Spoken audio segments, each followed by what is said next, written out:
actor, a rock star, or a successful entrepreneur? Well, my next guest is all three. He was named one of Fast Company's most creative people of 2012. Please welcome to What's Trending, Jared Leto. Yeah, see, that's a good intro. How's it going? It's going pretty good. And what a great accolade to be part of that list with so many amazing and innovative people. It's great to be included with a lot of other creative people like that because you get the chance to meet them and to learn about other people and other things happening. So what inspires you in that whole world, that realm? A lot of people might be surprised. They obviously know you from the film world or TV and entertainment and music. Yeah. But when was that pivot to being an entrepreneur? I've always had an entrepreneurial spirit, and I think as a musician you have to be, or else it's kind of a sink or swim thing these days. You have a collapsing industry, and if you want to have, and if you care about having some responsibility, some control, and then some input, then it probably is a smart thing to do. And now you've developed a marketing company out of it, social media management. Tell me about The Hive and how that the all Hive got for me started. is a co-op. It's a collective of creative people that get together and think about innovative, interesting, exciting ideas and ways to foster community, help share a message, and it started really organically. We started it just to service 30 Seconds to Mars, and eventually we started getting calls, people, who the hell is The Hive, and can we hire you guys to work on our projects? And it started to make sense, so we said yes. We like the small company that we are right now, and it's, I think, a common struggle for a lot of businesses, growth, and how to keep an eye on that, you know. So what is your strategy, your social media strategy? Like, our strategy what advice do you give people? Well, our strategy is simple. We don't have any smoke and mirrors. We work our asses off. That's what we do. It's good old-fashioned hard work. We keep our ear to the ground. We learn a lot. We're innovative and really creative, and we believe in what we do. For us, it's about authenticity. It's about creativity. So what do you tell bands who want to get more in this space and engage and connect with communities? I would tell bands to create. I would say do what you're best at, and that's creating content, you know, songs, videos, things that engage an audience. Share your work with people in a really transparent and authentic way, and the rest will fall into place. I mean, there's basic social media management, then there's digital marketing, and those are pretty distinct and different things to me. So you said how the industry is crumbling, which I think did I say collapsing? Collapsing. Yeah. Let's rewind. No. No. I think it should be. If I didn't say collapsing, it should be, because it is. It's so how do people monetize this day and age? What are your thoughts on the platforms that are out there right now, whether it be the Spotifys or the RDOs, and other ways to monetize? I mean, I wouldn't call that monetizing for artists. Yeah. It's monetizing for someone, but it's not monetizing for artists. I've never seen a check for any streaming service, and I doubt I ever will, and that's okay. I don't think everything has to be monetized, especially with music.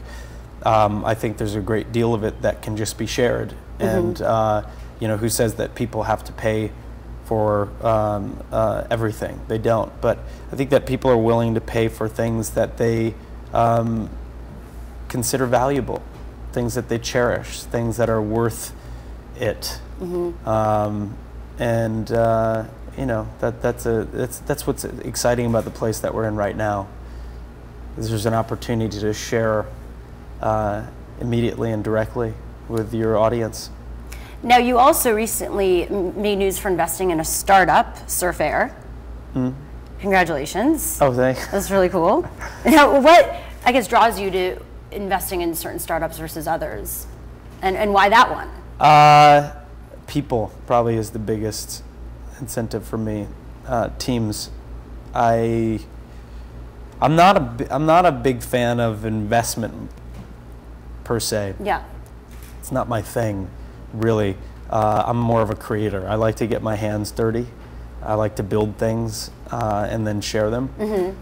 But when I meet certain people, certain teams, and I really believe in them, it's wonderful to be able to support and help in some way bring the idea, the concept, the product to another level, if you can do that. It's really, for me, not anything about private. Yeah. It's about an airline. It's about disrupting a business that could use it, yeah, and getting rid of friction, kind of in the way that Uber has gotten rid of friction for a car service or taxi. I think that Surf Air is going to alleviate some of that tension and friction as far as air travel. You also have the one and only Golden Tickets, which is another startup providing unique and different fan VIP experiences. Yeah. Tell me how that got started and what's the coolest VIP experience you've done for a fan so far? We've done New Year's Eve parties and dinners for people. We've had special shows where people watch from the side of the stage and get access to, you know, a vantage point they could have never imagined. And we really love this business because we get to create the most amazing experiences for people, and in a sense make dreams come true. And that's what we're passionate about too. And we actually got some fan questions via Twitter. Awesome. From @SkylarRemixBelu asks, would love to hear Jared Leto's thoughts on the future of the artist fan experience using social tools such as Vert. What are your thoughts? Well, Vert is a company that I started in December. We're in beta right now, and what we do is we sell individual digital tickets to live events, and then we broadcast them online in a social theater. And it's really the first company of its kind, and it's an important company for artists and for audiences out there because it allows us to disrupt the sponsorship model and to share our live content out there in a really different way. Great. And now another one from @Miglet. Ask Jared Leto what some of his favorite apps are. Can't wait for this week's What's Trending. My social mobile application, I would say, was Path. And if you haven't checked Path out, I'm a big believer in Path. I think it's it's one of the best design apps I've ever seen. I love the Bjork app is interesting too, but you know, it's a very smart app and involved. So, but for creativity, I think that's a beautifully designed app. And now finally, your band. You're back in the studio. We're going to see some music from you guys soon. Yes. It's interesting, your music. 2015. 2015, 2015. That's it, man. It's back. It's interesting though, your music video for Beautiful Lie 2.0, I feel like it's coming back around. Like it got released last year, but I've been seeing it in people's feeds recently. Yeah, we just released a documentary about the making of that video, and it was a really special time because we went 200 miles north of the Arctic Circle. Yeah. Where I don't think any band has really gone, especially with a bunch of cameras. And we shot on icebergs and glaciers, and you know, in the most beautiful landscape you could ever imagine. So what statement were you trying to make with all of this? Well, I think we were just sharing the beauty of this magical landscape. And if you watch the documentary, you can get on Vert Direct. If you watch the documentary, you see the video. It also celebrates the culture of the Inuit people who are experiencing global warming firsthand.